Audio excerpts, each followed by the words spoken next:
Oh, good morning. It's Monday the 9th of October and it's a very, very wet day, but it is extremely beautiful. It's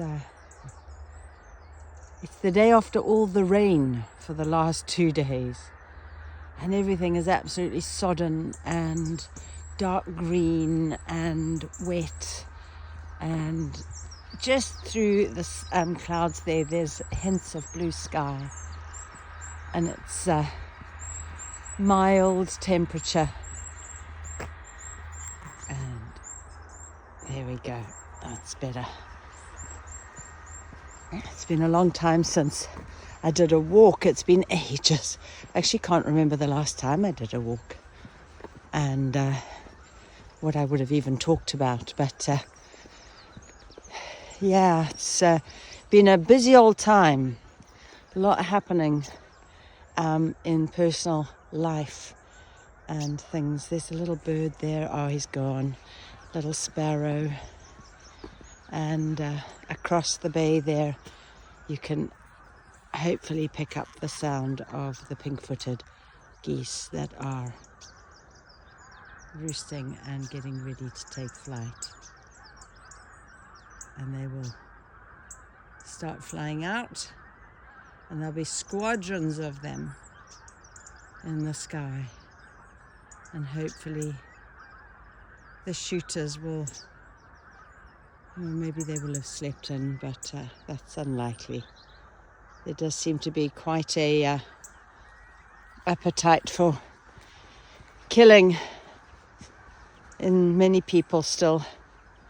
When we think about all that happens in our world and all the killing and all the senseless violence and death, one's really got to wonder what it is that drives a human. No, seriously, and I mean this without being actually just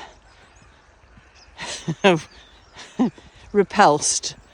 What drives a human just to kill something that's alive for no real reason? You know, it's no real. It's for the thrill of something. It's some kind of, I don't know, some kind of thrill.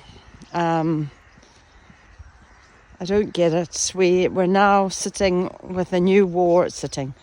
We're now watching a new war unfold before our very eyes. The Ukraine war is running its course. It's sucked economies dry. It's destroyed hundreds of thousands. It's killed hundreds of thousands. Hundreds of thousands. We have no idea what that looks like. If we could put those bodies in a pile and actually look at them and ask ourselves, what the hell was that all about? I mean, genuinely. If you've believed the propaganda, then that's how you've, accepted it all and, I don't know, justified it, made it okay in your head so that you could sleep at night. But that's what it is. It's just propaganda. Go back to, the Iraq war, post 9/11, the way we were all played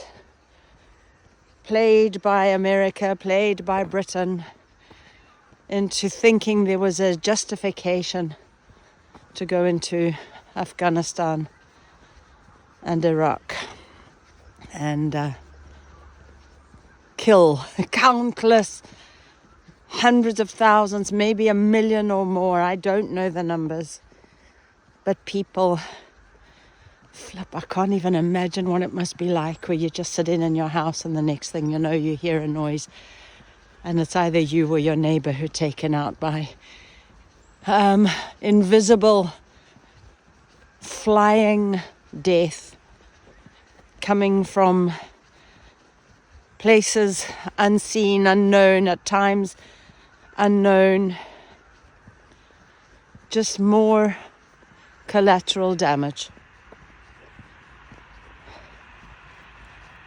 Yeah, I know this all started off with the pink-footed geese.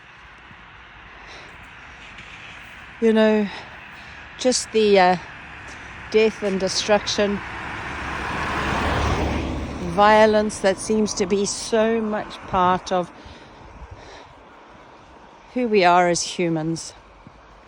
I mean that collectively, not individually, because I also know lots of people who are very anti-violence, death, war, killing.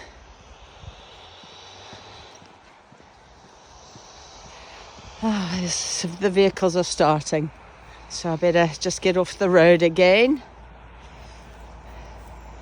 and then just wait for this one to pass. There we go.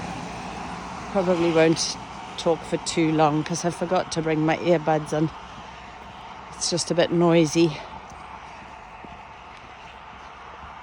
Yeah, so this latest war that is broken out, I was thinking about it, this morning, the Palestinian Jewish issue.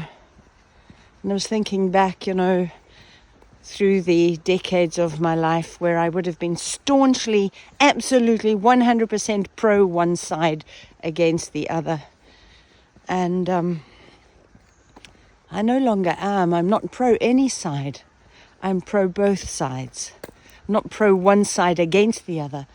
It is just from what I've seen since everything since 9/11 has been about polarizing people, making individual groups hate other groups of people based on what you're being fed through the media. I remember a couple that I really, Colin and I got on very well with and we liked very much.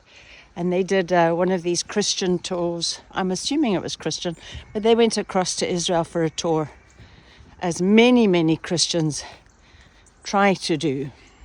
Almost the pilgrimage, it's not the Hajj, but it is by any other name. And off they went. And they came back with a perspective that totally and utterly went against certainly my strongly held perspective at that time. And I was shocked. I thought they had been, that had their brains captured, that they had been deceived and hoodwinked. And then I met another person here in this area where I live, who was of one ethnicity, but an activist for the other side.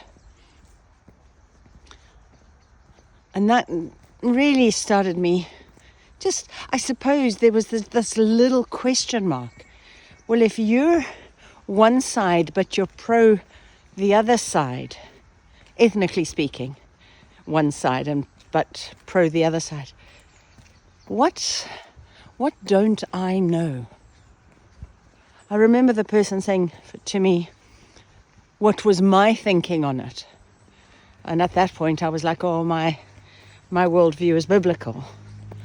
Oh, she said, so you believe X, Y, Z? And I said, yes, I do. Little did I know how much it's all fashioned to fashion the way that we think and perceive and behave and treat other humans. So anyway, she asked me something and I remember saying, but I'm not a stakeholder in that, so I'm choosing not to voice any opinion. My stakehold is in my country, And then I just realized as we move on through this that we're all just being, made to see others as others. You're that, you're this, you're from another, instead of we are one.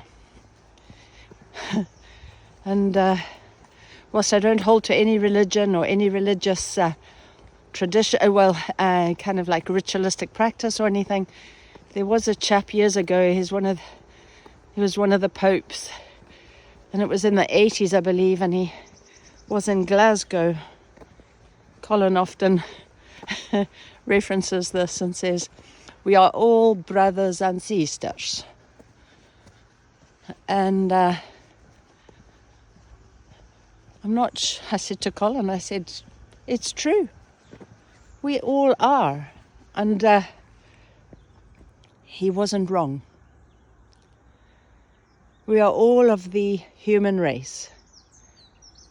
We all have common ancestors. We're all brothers and sisters. And we see each other as different, opposite, against, and in some situations as the enemy.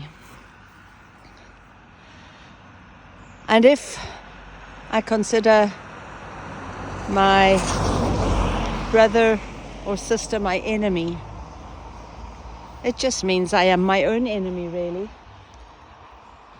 I am hating myself.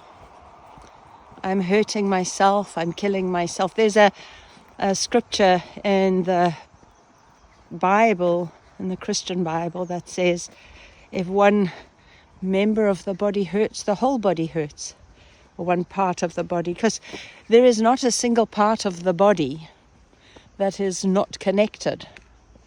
There's an enormous amount. There's like the wisdom of what's written in the Bible is extraordinary on every level of human society and being.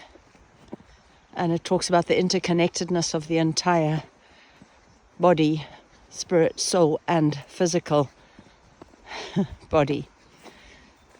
And how when one part of the body is ailing, so is the rest of it, and one part of the body can't say that it doesn't need the other part, and